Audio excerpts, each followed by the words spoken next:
नमस्कार,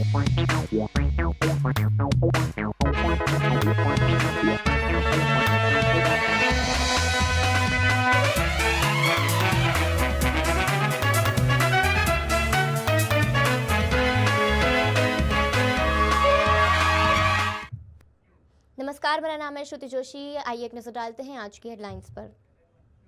प्रधानमंत्री मोदी शाम को भाजपा मुख्यालय जाएंगे, स्पीच देंगे। बिहार में एनडीए की दोबारा सरकार बनने पर पार्टी कार्यकर्ताओं को करेंगे संबोधित। लॉरेंस बिश्नोई गैंग के सदस्य की दुबई में गला काटकर हत्या, रोहित गोदारा ने ली जिम्मेदारी, धमकी भी दी।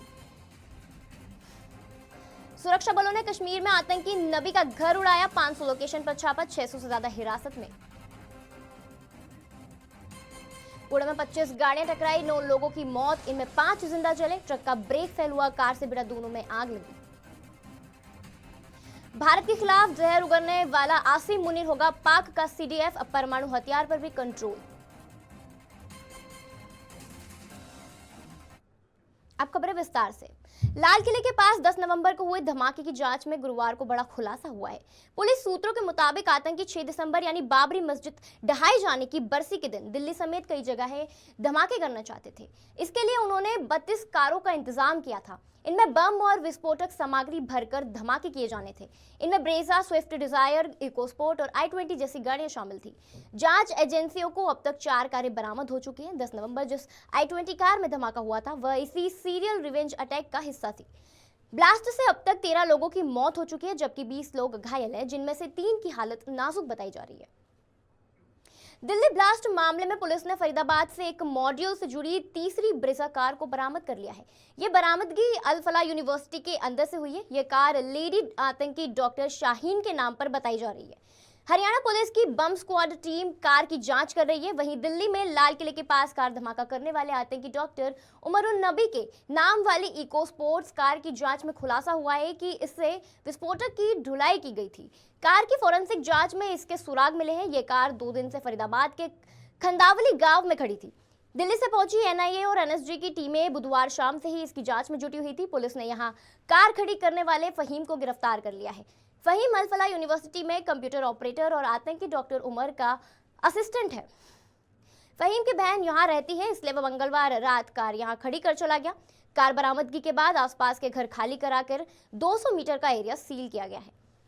दिल्ली ब्लास्ट केस में गुरुवार रात सुरक्षा बलों ने पुलवामा में आतंकी डॉक्टर उमर नबी के घर को आईईडी ब्लास्ट से उड़ा दिया है। गुरुवार को ही डीएनए मैचिंग के बाद इस बात की पुष्टि हुई है कि कार में उमर ही था। उमर पुलवामा के कोयल इलाके में रहता था। पुलिस उसके माता पिता और भाइयों को हिरासत में लेकर पूछताछ कर रही है। इधर सुरक्षा बलों ने पिछले 3 दिन में कश्मीर में 500 लोकेशन पर छापा मारा है। पूछताछ के लिए 600 लोग हिरासत में लिए गए हैं।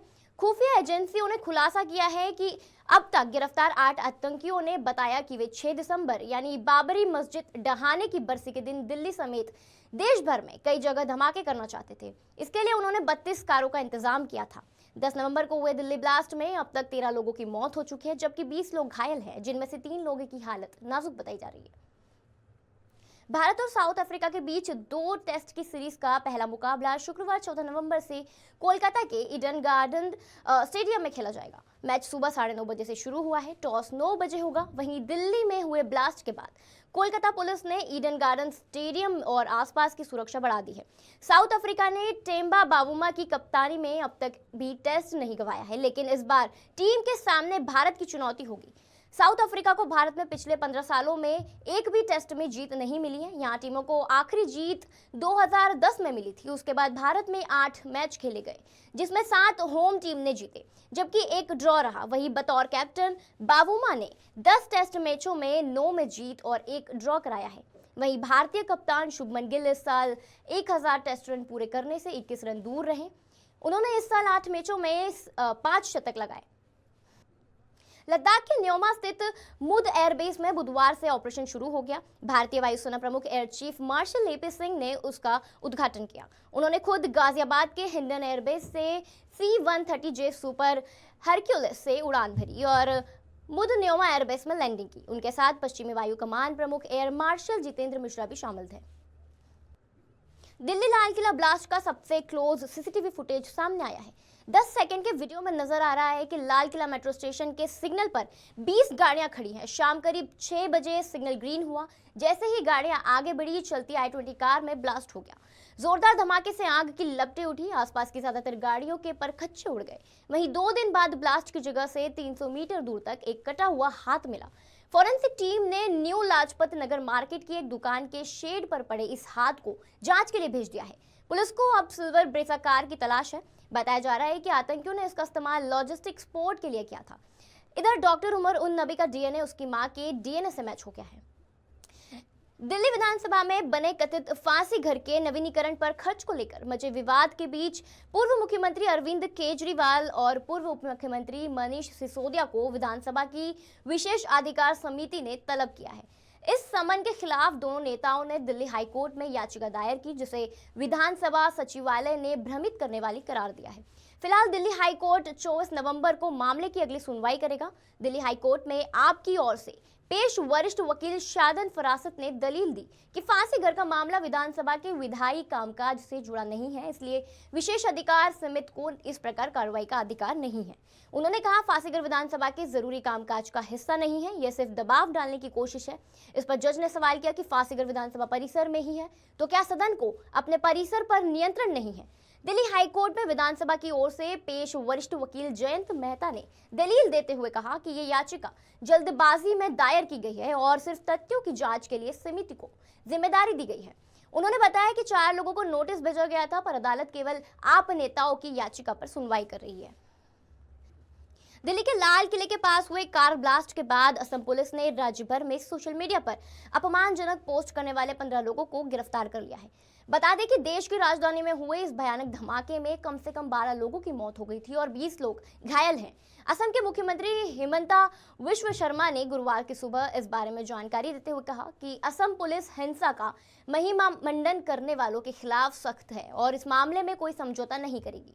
शर्मा ने इस बारे में जानकारी देते हुए एक्स पर पोस्ट किया कि दिल्ली ब्लास्ट के बाद सोशल मीडिया पर अपमानजनक पोस्ट करने के मामले में असम में अब तक 15 लोगों को गिरफ्तार कर लिया गया है। कल गिरफ्तार किए गए 6 लोगों के अलावा रात भर में हमने इन लोगों को भी पकड़ा है, जिनमें रफीजुल अली, फरीदुद्दीन लस्कर, इनामुल इस्लाम, फरीज अहमद आदि शामिल हैं। खबर सासाराम से है। सासाराम के बाजार समिति के प्रांगण में विधानसभा चुनाव के मतदान के बाद ईवीएम के वज्र गृह के परिसर में कल हुए हंगामे के बाद जिला प्रशासन की सफाई सामने आई है। बता दें कि कल देर रात एक सासाराम के बाजार समिति स्थित स्ट्रांग रूम के पास विभिन्न राजनीतिक दलों के कार्यकर्ताओं ने जमकर बवाल किया।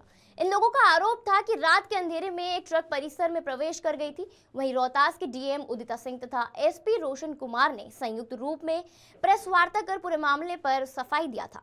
कहा था कि चेनारी विधानसभा क्षेत्र के ईवीएम के लिए एक ट्रक में स्टील के खाली बक्से अंदर जा रहे थे, क्योंकि मतगणना के बाद इस खाली बक्से में ईवीएम को रखा जाता है। लेकिन ब्रजगृह परिसर में प्रवेश करते ही कुछ प्रत्याशियों के प्रतिनिधियों ने उसे रोक लिया। इसके बाद हंगामा होने लगा। लोग तरह के आरोप लगाने लगे, लेकिन पूरे मामले में पारदर्शिता बढ़ाती गई। जो भी प्रत्याशी वहां पहुंचे, सभी के सामने ट्रक पर लदे स्टील के बक्सों की जांच की गई। सभी बक्सा खाली पाया गया। ऐसे में ट्रक को गेट के पास ही रोक लिया गया। साथ ही संबंधित आरोप से इस संबंध में स्पष्टीकरण पूछा गया है कि किस परिस्थिति में देर शाम ट्रक को स्ट्रांग रूम में परिसर में भेजा गया। वहीं रोहतास के एसपी रोशन कुमार का कहना है कि 3 लेयर की सुरक्षा व्यवस्था के बीच ईवीएम मशीन को रखा गया है, इसलिए कहीं से भी कोई गड़बड़ी की संभावना नहीं है। जमुई में बुधवार रात कांग्रेस कार्यकर्ता के पास एक तेज रफ्तार कार ने बाइक को टक्कर मार दी। कार अनियंत्रित होकर एक दुकान में जा घुसी। इस हादसे में बाइक सवार एक महिला और एक बच्चा घायल हो गया। नशे में धुत कार चालक को आक्रोशित भीड़ ने पकड़कर पीटा। यह घटना शहर के कांग्रेस कार्यालय के समीप हुई। बाइक पर कल्याणपुर निवासी निशा कुमारी और रोहित कुमार अपने बच्चे के साथ सवार थे। वे अपने मायके कल्याणपुर से ससुराल अंजडीहा जा रहे थे। कार शहर के कचहरी चौक की ओर से महाराजगंज की ओर जा रही थी। कांग्रेस कार्यालय के पास पहुंचते ही नशे में धुत कार चालक ने बाइक को टक्कर मार दी। टक्कर से बाइक सड़क पर पलट गई। कार अनियंत्रित होकर स्वतंत्रता सेनानी दुख हरण प्रसाद की झोपड़ी नुमा दुकान में बैरियर से टकराते हुए घुस गई। गनीमत रही कि हादसे के वक्त दुकान में कोई मौजूद नहीं था। सूरत प्रधानमंत्री नरेंद्र मोदी 15 नवंबर को सूरत के दौरे पर आ सकते हैं। सूत्रों के अनुसार वे अपने महत्वाकांक्षी बुलेट ट्रेन प्रोजेक्ट की प्रगति का जायजा लेने अंतरौली हाई स्पीड रेलवे स्टेशन पहुंचेंगे। इस संभावित दौरे को लेकर प्रशासनिक तैयारियां तेज कर दी गई है। इस विषय पर उच्च स्तरीय बैठक में पुलिस, रेलवे और बुलेट ट्रेन प्रोजेक्ट के अधिकारियों ने भाग लिया। सभी विभागों को अलग अलग जिम्मेदारियां सौंपी गई है ताकि प्रधानमंत्री का कार्यक्रम सुचारू रूप से संपन्न हो सके। सूत्र बताते हैं कि अंतरौली स्टेशन का निर्माण कार्य लगभग पूरा हो चुका है। स्टेशन को यात्रियों की सुविधा और सुरक्षा को ध्यान में रखते हुए आधुनिक रूप दिया गया है। बताया जा रहा है कि स्टेशन 3 स्तरों पर तैयार किया गया है और आवश्यक यात्री सुविधाएं जैसे एस्केलेटर, लिफ्ट और डिजिटल सूचना प्रणाली लगाई जा रही है। गौरतलब है कि अहमदाबाद मुंबई बुलेट ट्रेन परियोजना के तहत 2027 तक सूरत से बिल्ली मोरा खंड के बीच ट्रायल रन की योजना है। प्रधानमंत्री संभवतः इसी प्रगति की समीक्षा करेंगे। इस परियोजना का शिलान्यास वर्ष 2017 में प्रधानमंत्री नरेंद्र मोदी और जापान के तत्कालीन प्रधानमंत्री शिंजो आबे ने किया था। बाढ़ अनुमंडल के बाढ़ थाना अंतर्गत राणा बिघा गांव में मोनू नामक युवक की गोली मारकर हत्या कर दी। घटना की सूचना पर एसडीपीओ आनंद कुमार दल बल के साथ घटनास्थल पर पहुंचे। एसडीपीओ ने बताया कि मोनू नामक युवक बंटी के साथ बगीचे में बैठा हुआ था। किसी बात को लेकर विवाद हुआ और गोली मार दी गई, जिसको हॉस्पिटल ले जाने के दौरान मौत हो गई। वहीं मृतक के भाई की माने तो 2 गोली मारकर हत्या किया गया। मोनू को घर से बुलाकर ले जाया गया और 2 गोली मारकर हत्या कर दी गई। पुलिस बंटी की गिरफ्तारी के लिए छापेमारी कर रही है। 1:30 बजे के करीब में राणा बीघा सूर्य मंदिर के पूरब बगीचा में एक गोली लगने की घटना के बारे में हमें सूचना प्राप्त हुई है, जिसमें ये गोली जिनको लगा है उनका नाम मोनू कुमार, पिता कमलेश्वर यादव, राणा बीघा के हैं। और गोली जिन्होंने मारी है, जिनके परिजनों के द्वारा जो बताया गया है, इनके भाई और अन्य लोग जो हमें जिनके द्वारा सूचित किया गया था, उन्हीं के द्वारा बताया गया है कि जो गोली मारे हैं उनका नाम जन्मेजय है उर्फ बंटी है, पिता स्वर्गीय अजय सिंह हैं। ये भी राणा बीघा के ही रहने वाले हैं। और इनको जो ले गया, मोनू कुमार को ले जाने के बाद इलाज के क्रम में इनकी मृत्यु हो चुकी है। बाकी यहाँ पे एफएसएल टीम को सूचित कर दिया गया है, पीओ को संरक्षित रखा गया है और भी अन्य अग्रतर कार्रवाई की जा रही है। बाकी आवेदन प्राप्त होने के बाद इसमें विस्तृत अनुसंधान किया जाएगा। गिरफ्तारी के लिए प्रयासरत हैं हम लोग और सिचुएशन यहाँ पे सब सामान्य है। ऊना के नवबंदर में 3 संदिग्ध लोगों से पूछताछ का मामला। नवबंदर मरीन पुलिस स्टेशन ने कमिश्नर के 3 लोगों को शरण देने वाले एक व्यक्ति के खिलाफ आपराधिक कार्रवाई की। नवबंदर स्थित मस्जिद प्रबंधक अहमदीन बहरीनी नामक व्यक्ति के खिलाफ मामला दर्ज किया गया है। पुलिस ने जांच की तो पता चला कि ये लोग बिना उचित दस्तावेजों के उस इलाके में रह रहे थे। आरोपियों के खिलाफ जांच और कानूनी कार्रवाई की गई है। दिल्ली विस्फोट की सूचना मिलते ही प्रशासनिक तंत्र और सोमनाथ मंदिर की सुरक्षा संभाल रहे पुलिस विभाग ने देर रात से ही कड़े सुरक्षा आदेश जारी कर दिए थे। मंदिर परिसर और उसके संवेदनशील इलाकों में तुरंत पुलिस का जाब्ता तैनात कर दिया गया ताकि 24 घंटे निगरानी सुनिश्चित की जा सके। डीवाईएसपी सीसी खटाना और उनके अनुसार सुरक्षा आदेश जारी होते ही सभी सुरक्षा इकाइयां सक्रिय हो गई। इस सुरक्षा घेरे में कई विशेष टीमें भी तैनात की गई है। मंदिर परिसर और आसपास के क्षेत्र में कोई संदिग्ध वस्तु न हो, इसके लिए गहन जांच शुरू कर दी गई है।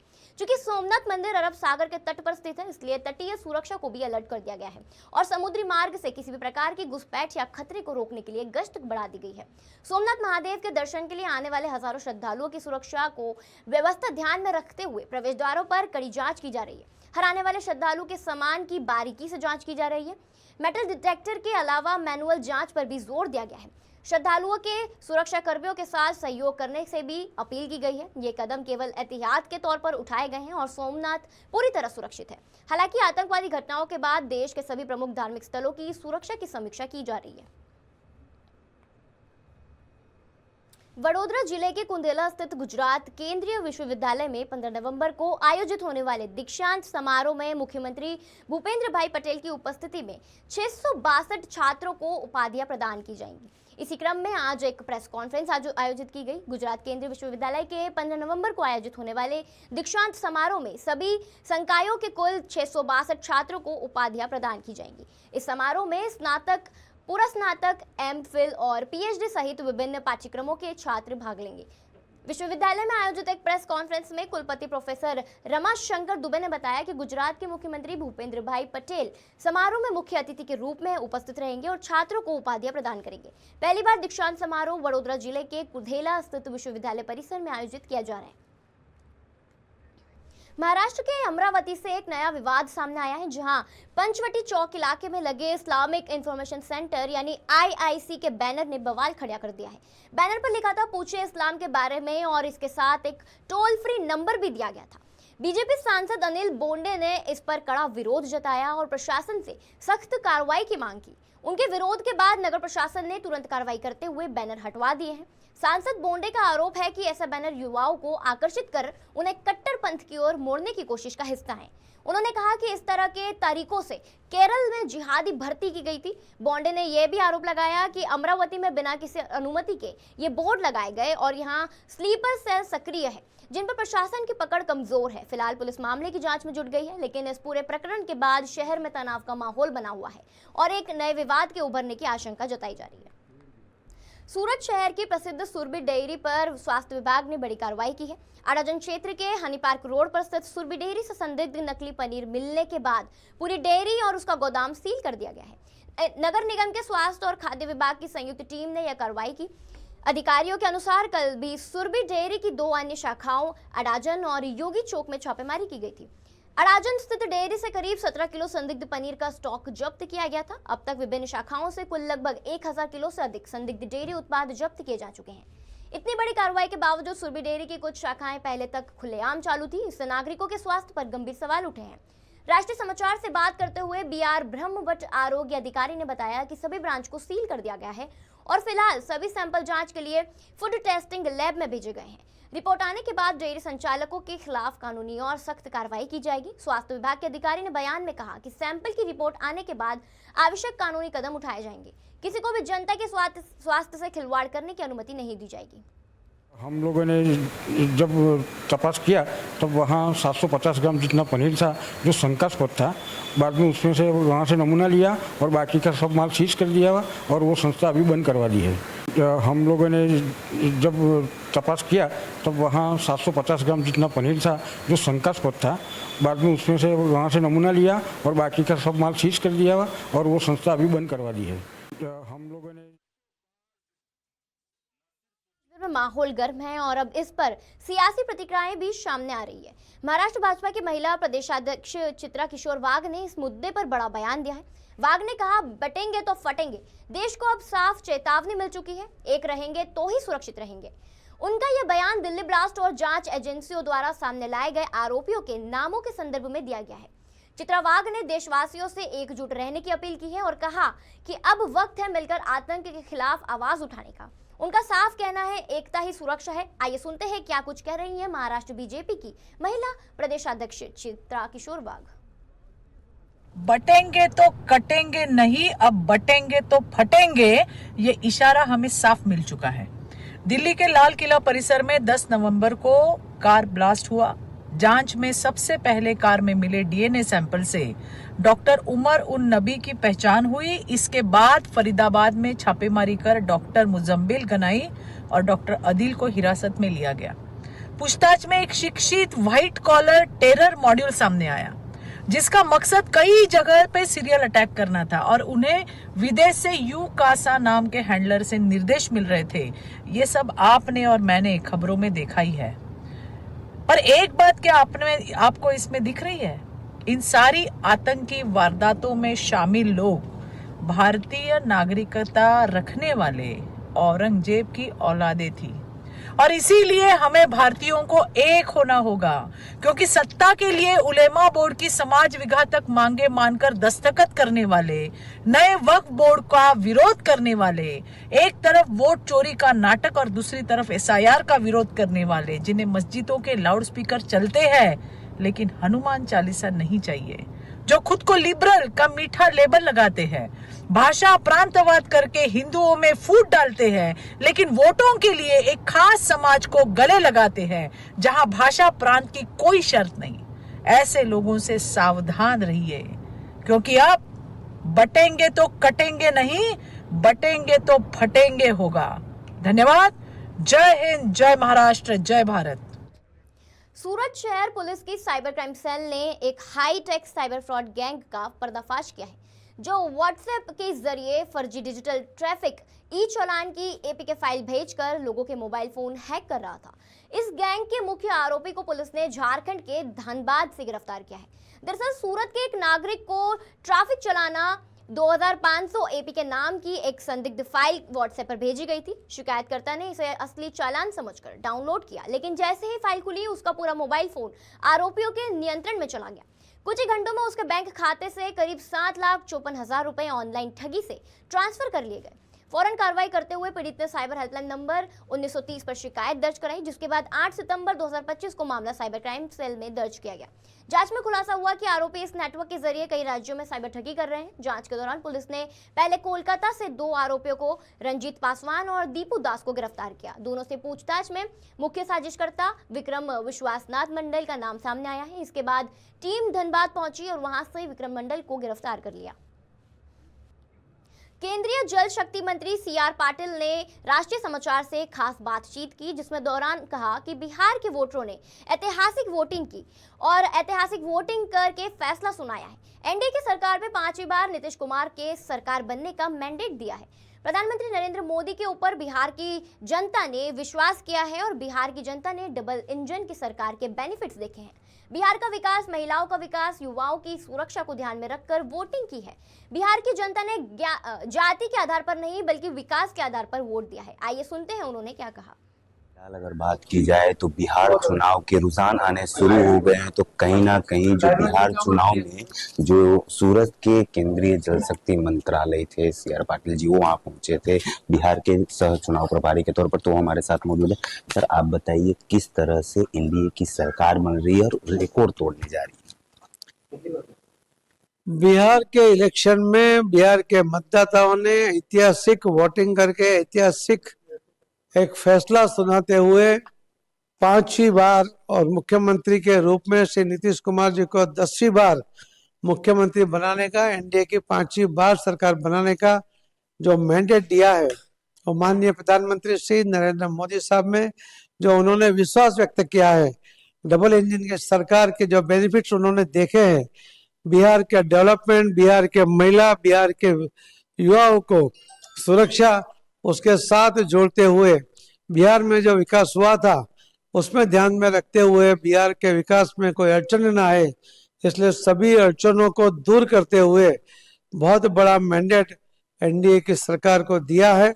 मुझे लगता है कि बिहार की जनता ने इस बार माननीय प्रधानमंत्री मोदी साहब का जो आग्रह रहता है कि ज्ञाति के आधार पर नहीं, विकास के आधार पर वोट कीजिए, और इस बार ये मोदी साहब इसके अंदर सफल हुए हैं। यहाँ पर ज्ञाति के आधार पर वोट नहीं बटे या नहीं पड़े, मगर डेवलपमेंट के नाम पर पड़े हैं, और ये एकदम पॉजिटिव निशानी है। मैं माननीय प्रधानमंत्री श्री नरेंद्र मोदी साहब को भी बहुत बहुत धन्यवाद दूंगा कि उन्होंने ये जो प्रयोग किया है वो पूरे देश में भविष्य के लिए भी एक बहुत बड़ा एक आशा बनेगी, और नीतीश कुमार जी के साथ और जो डबल इंजन की अभी सरकार बनाएंगे तो बिहार को दिए हुए सभी वादे पूरे करेंगे, यही मेरा विश्वास है। ठीक है, हमारे साथ सीआर पाटिल जी जुड़े थे, तो कहीं ना कहीं इन सारी चीजों को लेकर जिस तरह से उन्होंने बताया कि एनडीए ने जिस तरह सरकार बनाने जा रही है, तो कहीं ना कहीं एनडीए ने अपना जो वादा किया था वो पूरा कर रही है। कैमरा पर्सन अक्षय वाडेर के साथ में अमित राजपूत, राष्ट्रीय समाचार सूरत। तो ये थी अब तक की खास खबरें। और खबरों के लिए बने रहिए राष्ट्रीय समाचार के साथ। नमस्कार।